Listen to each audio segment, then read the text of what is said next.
As key UPA leaders meet over dinner at the Prime Minister's residence on the day of the release of the report card on UPA2, we are looking at the main man, the Prime Minister, Dr. Manmohan Singh, and his effectiveness during this term. And the question we are asking is this: have politics stifled a reformist Prime Minister? Joining us to discuss this, Kiran Mazumdar-Shaw, the CMD of Biocon India Limited, Chandan Mitra, BJP Rajya Sabha MP, Dilip Padgaonkar, consulting editor with the Times of India, Renuka Chaudhary, Rajya Sabha MP and national spokesperson of the Congress Party, Sohail Seth, managing partner of Councilage, and also the Trinamool leader Shogoto Roy, the Minister of State for Urban Development. Thank you all very much for joining us. Renuka, let me come to you first. When one speaks about the Prime Minister, there are lots of adjectives which inevitably the BJP, the opposition, tends to use, but this is also reported in the media in terms of describing Dr. Manmohan Singh: weak, timid, a puppet, silent. The only time a lot of people say that he really roared was when the nuclear deal with the United States was on the cards. But since then he seems to have gone back into the shell of silence.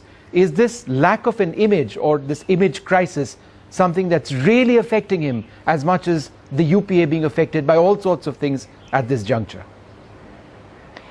You know, Vishnu, I think it's a very unfair thing. We seem to be in that stereotype where we want the Prime Minister to be like A, B and C. We are not respecting the man for being what he is, that is a gentleman.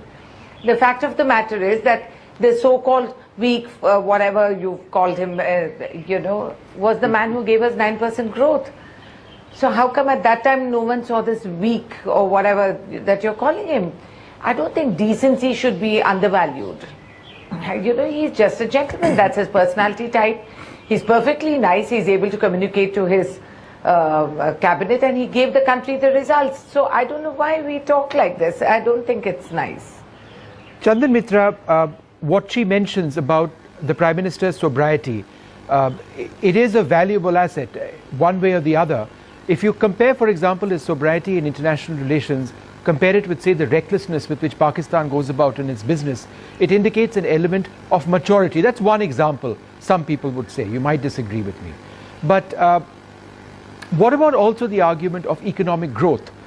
The fact that we keep criticizing the Prime Minister now because of a lack of economic growth is because there are high expectations around the man. So is the BJP, or the opposition for that matter, actually accurate in the way in which they criticize Manmohan Singh?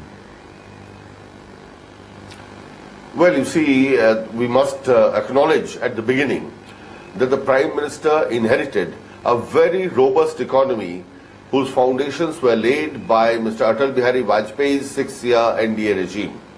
And just when the economy was on the verge of takeoff, Dr. Manmohan Singh took over. I am not saying that he is a bad economic manager.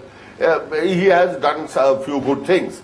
But then that his inability to sustain is showing now, where your economic growth has slowed down, your international ratings of India as an investment destination is down, inflation is still running away, corruption is rampant, and last 3 years the Prime Minister, I would like to say, to the whole set of adjectives that have been used against him, I think one more adjective should be added, which is sleepwalking.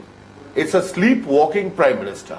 He's sleepwalking. I really he does not know where he's going and where he will lead the country. Number one, to take the credit for growth.